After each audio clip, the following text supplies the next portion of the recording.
मनात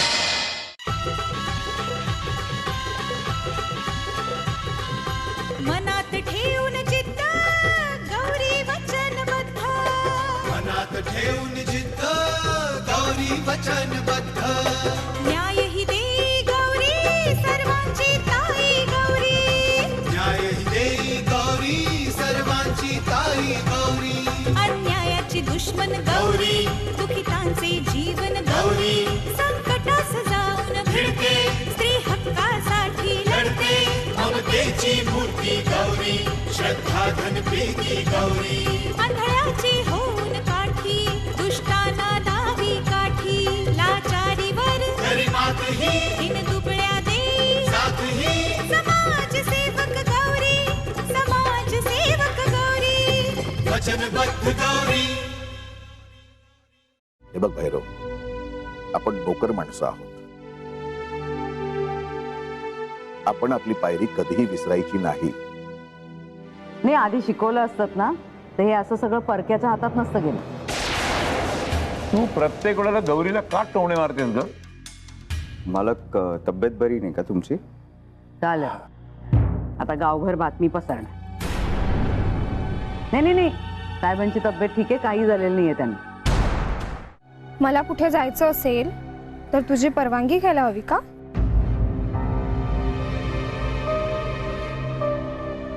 पण मला आतापर्यंत सांगायचीस ना तू. मग आज काय झालं? एक फोन तरी करायचा. अरे पण मग आम्हाला कसं कळणार? एक तर सकाळीच गेली स्वतः ड्राईव्ह करत, त्यातून फोनही नाही केला की बाबा सुखरूप पोहोचले. फोन तरी करायचा, मावशीला करायचा. राधा मावशीला खात्री असते. मला नाही, मी भित्र आहे.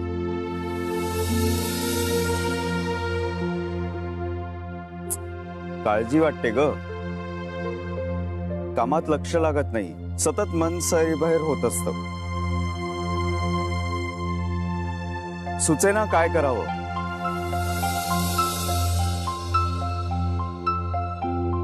म्हणून असं यायचं. मग कसं येणार?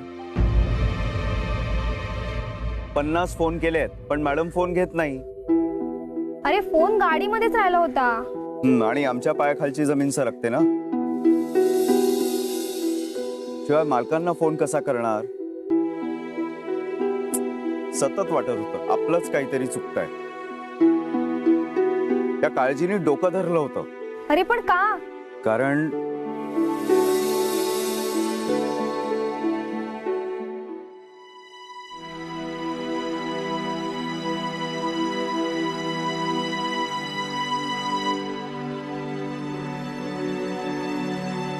कारण हे सगळं शब्दात सांगता येणार नाही गौरी. पण तुला बघेपर्यंत जीवात जीव नव्हता. प्लीज परत असं करायचं नाही गौरी. आपण बालपणापासून एकत्र मोठे झालोय आणि तू लहानपणी पण लपाछपीच्या वेळी खूप वेळ लपलीस ना की मला घाबरायला व्हायचं.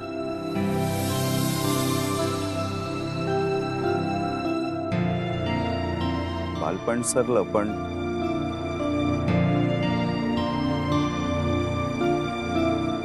अरे ह्या पणवर किती वर्ष अडकणार आहेस तू? अडकतो कारण ती जाणीव मनातून जातच नाही की आम्ही नौकर.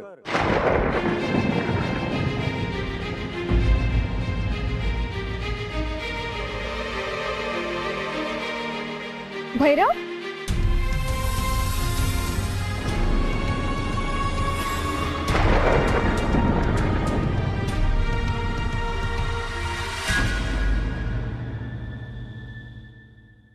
पण तरीही प्रेम करतोच.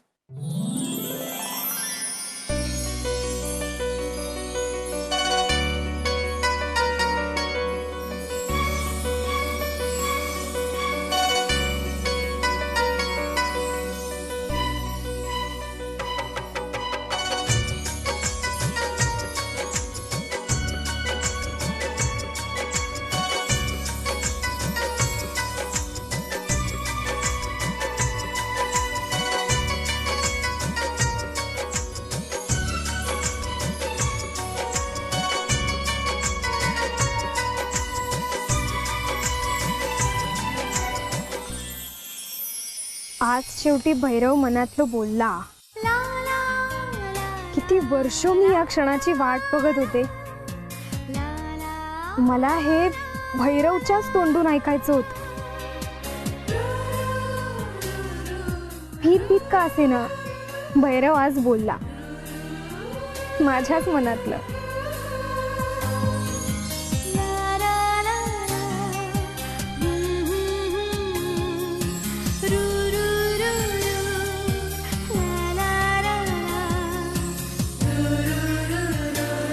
पण हे बाबांना आणि आईला मान्य होईल का?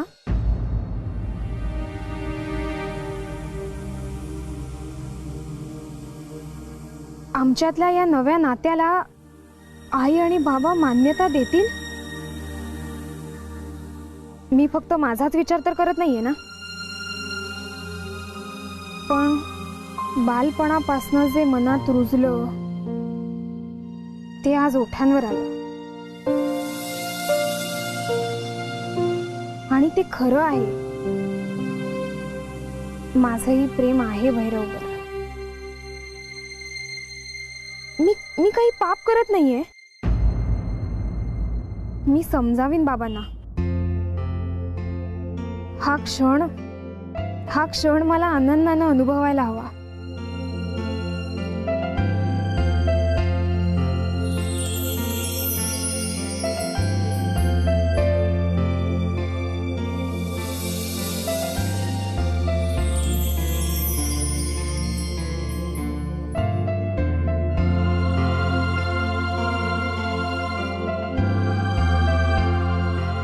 जीवा, अरे आणतोयस ना नाश्ता? जी आलो आलो.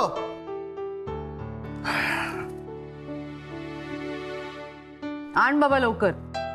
हे घ्या मालक, हे घ्या.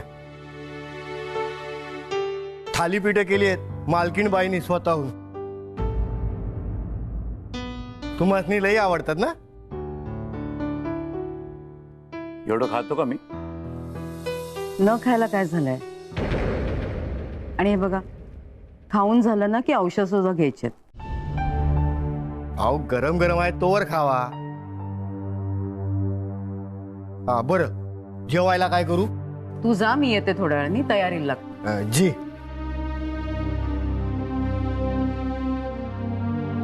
आणि हे बघा, उगाच आता आवड निवड करत बसू नका. 4 घास नकोत का पोटात जायला? औषधं सुद्धा घ्यायची आहेत अजून तुम्हाला. मला रागवायला लावू नका तुम्ही. आता कसला विचार करताय तुम्ही? हे बघा, आता ना तुम्ही फक्त आणि फक्त स्वतःच्या तब्येतीचा विचार करायला हवा. रागिणी, आज एक गोष्ट प्रकर्षाने मला जाणवली. खरं तर ही गोष्ट आधीच माझ्या लक्षात यायला हवी होती, पण कळत नाही का लक्षात नाही आली. हे बघा, पोळी वगैरे घालू नका. जे काय बोलायचंय ना ते स्पष्ट बोला. हे बघ, आता या मुलांच्या एक एक जबाबदारीतून आपल्याला मुक्त व्हायला हवं. विक्रम, तेजू, गौरी या तिघांची आयुष्य आता आपण सेटल करून द्यायला हवीत. मुलं मोठे झाली आहेत. सगळ्यात आधी गौरीचा विचार करायला हवा. झालं? गौरी पुराण सुरू झालं. तब्येत बरी असो वा नसो, तुमच्या डोक्यामध्ये ना फक्त एकच विचार, गौरी गौरी आणि गौरी. अगं तसं नाही ग. म्हणजे मी असा विचार करत होतो तेव्हा असं लक्षात आलं माझ्या की आपल्याला काही चुकतंय का.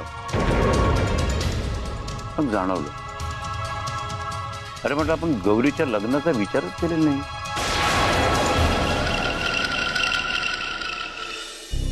म्हणजे गौरी तर या गृहोद्योगाच्या व्यापामध्ये स्वतःला एवढं गुंतवून घेते, खूपच जास्त तिने गुंतवून घेतलेलं आहे. पण तिच्या लग्नाचा विचार तर आपण करायला हवा. तिचं लग्नाचं वय झालेलं आहे, 25 पूर्ण झालीत गौरीला. हे बघा, वेळ आली ना की ते सुद्धा नीट होईल. पण त्यासाठी तुम्ही तुमची तब्येत का बिघडवून घेताय? आणि मला एक सांगा, विक्रमच्या भविष्याचा विचार नको करायला? का नको करायला हवं ना? तो सुद्धा विचार मी केलेला आहेच. अर्थात विक्रम सुद्धा कधी मन मोकळेपणाने माझ्याशी बोललेलाच नाहीये ना. मी त्याला अनेकदा विचारून पाहिलं, काय नाही, पण आता त्याने सुद्धा त्याच्या भविष्याचा विचार करायला हवा. आपण त्याला मदत करू शकतो ना, म्हणजे करणारच. पण त्याआधी गौरीच्या लग्नाचा विचार करायला हवा. तिचं लग्न व्हायलाच हवं.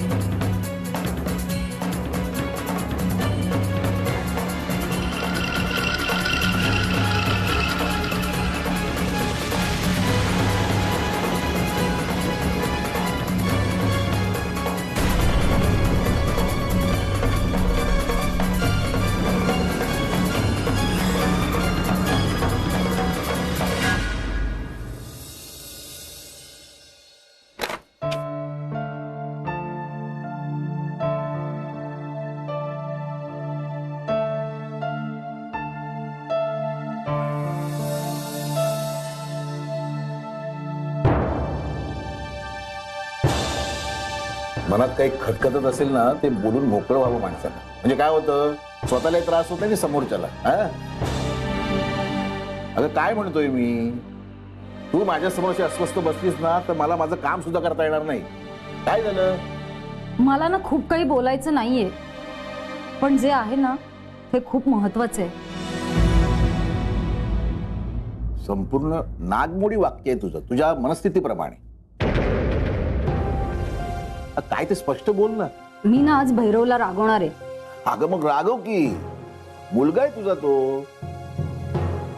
2 थपडा मार. मला काय सांगतेस? हे असं धुसफुसत बसण्यापेक्षा समोरच्या माणसाला विचारून मोकळं व्हावं. त्याने त्यालाही बरं वाटतं आणि स्वतःलाही. फार विचार करू नकोस सावित्री. अविचारानं वागला हा मुलगा तर त्याचे परिणाम किती भयंकर होईल याची कल्पना नाहीये का तुम्हाला? नागिणीच्या शेपटावर आपण पाय द्याच का? सावित्री, कोण नागिन? कसले परिणाम? अहो, आता किती वेळा सांगणार तुम्हाला? हे बघ सावित्री, मी फक्त बोलून दाखवत नाहीये, पण माझ्या मनात सुद्धा अस्वस्थता आहे. गौरी आणि भैरवची मैत्री हा खरंच काळजीचा विषय. त्याला कसं सांगावं हेच कळत नाहीये. रात्र बघा किती झालीये. सकाळी गेल्यापासून हा एक फोन सुद्धा करत नाही. सतत आपलं गौरी गौरी आणि गौरी. आज येऊच दे, त्याला चांगली समजच देणार आहे मी. जरा जपून. आपला भैरव अतिशय समजूतदार आहे. कुठलाही निर्णय अविचाराने घेत नाही आणि स्वतः चुकत सुद्धा नाही. हे मात्र नक्की की काळजी वाटावी असं तो वागतोय, पण त्याच्याशी कसं बोलावं हेच कळत नाहीये. रावसाहेबांची अवस्था बिकट आहे. त्यांना संपूर्ण विश्रांतीची गरज आहे. त्या धाकट्या मालकीनबाई, तेजू, विक्रम यामुळे आधीच रावसाहेब हतबल झालेत. त्यात भैरवने आणखी काही प्रताप करायला नको म्हणजे झालं. हा भैरव ना अजिबात ऐकत नाही. झपाटल्यासारखं काम, कारखाना आणि गौरी. तू एकदा बोलून बघ, कारण मी बोलणं बरोबर दिसणार नाही आणि माझ्यासमोर बोलताना तो अगदी मन मोकळं करणार नाही हे निश्चित. त्याच्या मनाचाही अंदाज घ्यावा लागेल. पण अजून आला कसा नाही? मावशी, मावशी, ही बघा, हिची ना नेहमीची सवय आहे. दरवाजे उघडे टाकून शेजाऱ्यांकडे गप्पा मारत बसा. ही चावी. मला कशाला चावी देतोयस? तूच ठेव ना.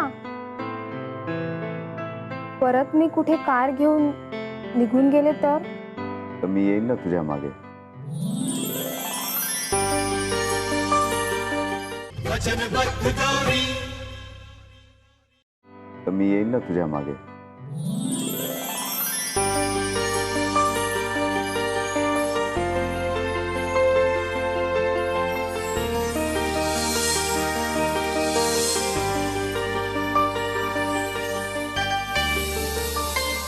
बरं, बाय द वे, या फाईल्सवर तुझ्या सह्या हव्यात, उद्या CA कडे द्यायचे.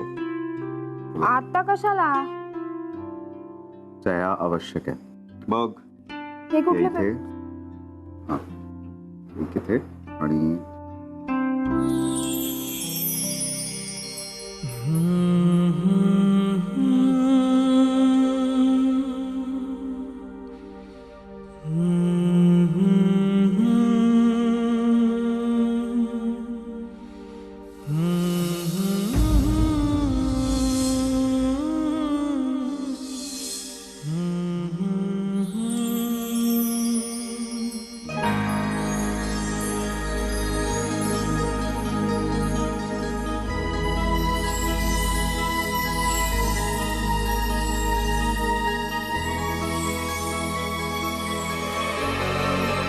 परशुरामा, उद्या सकाळी लवकर आणि गोठा साफ कर रे बाबा.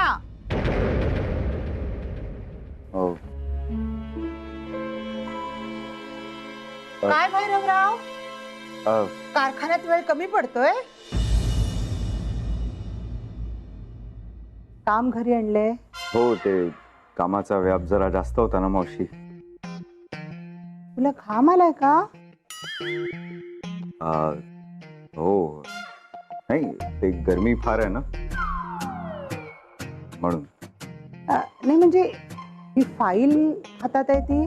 ती आपल्या गौरीला. हो का? नाही, आपली फाईल गौरीला द्यायची होती सह्यान करता म्हणून. ए गौरी, मी फाईल ठेवतोय ग, सह्या करून ठेव याच्यावर. अगं हो तर बोल. अरे ऐकलं असेल तिने, करेल सह्या. तू बरं. जेवणार आहेस का? हो. नाही नको, आई घरी वाट पाहत असेल ना, ओरडेल, उशीर होऊन जाईल. येतो, ही फाईल. भैरव, भैरव तुझी नजर का कावरी बावरी दिसते? आणि तू अस्वस्थ का वाटतोयस? हे नाही, असं काही नाही. बरं, ही फाईल ठेवतो आणि येतो मी. ही फाईल. हो. हा, ते सह्या गौरीची. हा, घेते. येतो. या दोघांचं काही खरं दिसत नाही. बालपणापासून एकत्रच राहिले. तारुण्यात असं काही होणाऱ्याचा अंदाज होताच मला. पण हे जे काही सुरू आहे, हे रावसाहेबांना पटेल? मुनीम आणि रावसाहेब घट्ट मित्र, पण रावसाहेबांना नाही पटलं तर?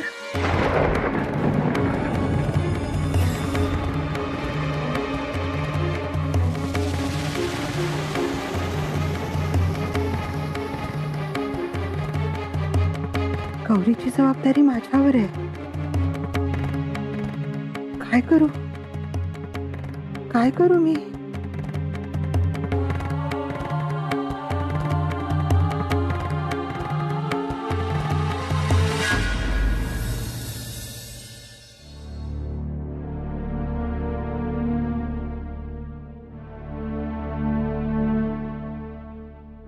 जीवा, जी जी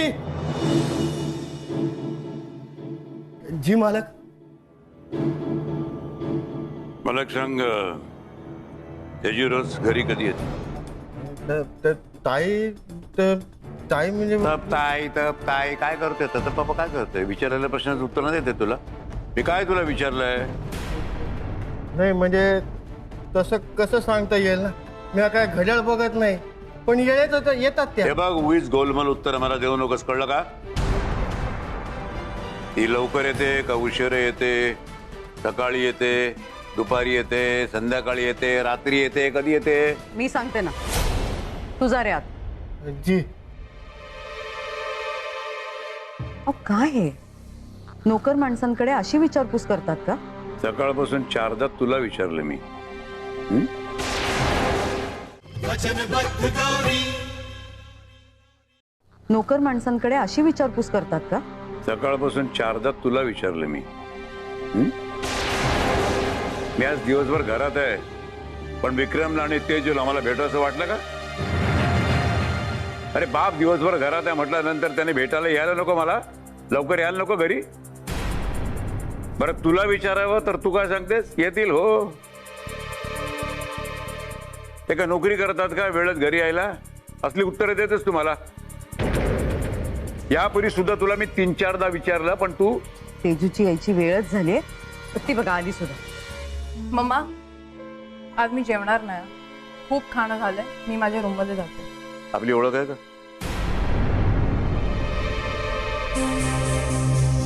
आपली ओळख आहे का? डॅड मी आज खूप थकले. शिवाय डोकं पण जाम चढले. थांब जरा मला बोलायचं तुझ्याशी. आता नाही डॅड प्लीज. आत्ताच बोलायचं मला तुझ्याशी.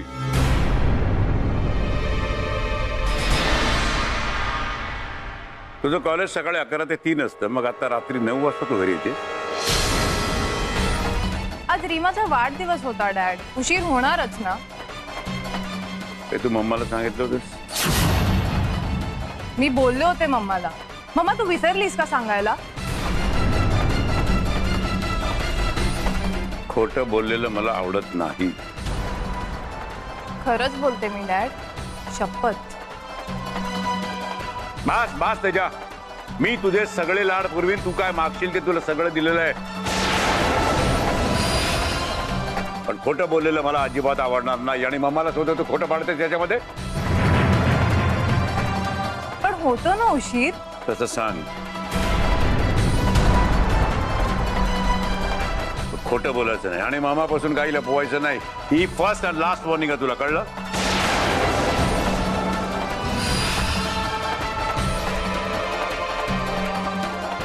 याच्या पुढे ममाला सांगितल्याशिवाय आणि मला कळल्याशिवाय कुठेही बाहेर भटकत राहायचं नाही. मला अजिबात चालणार नाही. मी खपवून घेणार नाही. सांगून ठेवतोय. कळलं?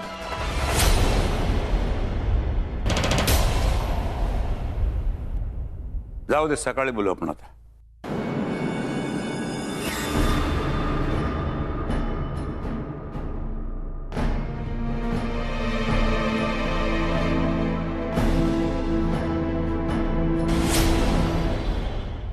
त्या गौरीला बरा फोन करतोस दिवसातून 10 वेळा. एकदा आईलाही करत जा. मेली आहे की जिवंत आहे बघायला. सॉरी मी ते थोडीशी बिअर पिऊन आलो. काय ना गौरीला पुढे करून तू हळूहळू सगळं घशात घालण्याचा प्रयत्न करते.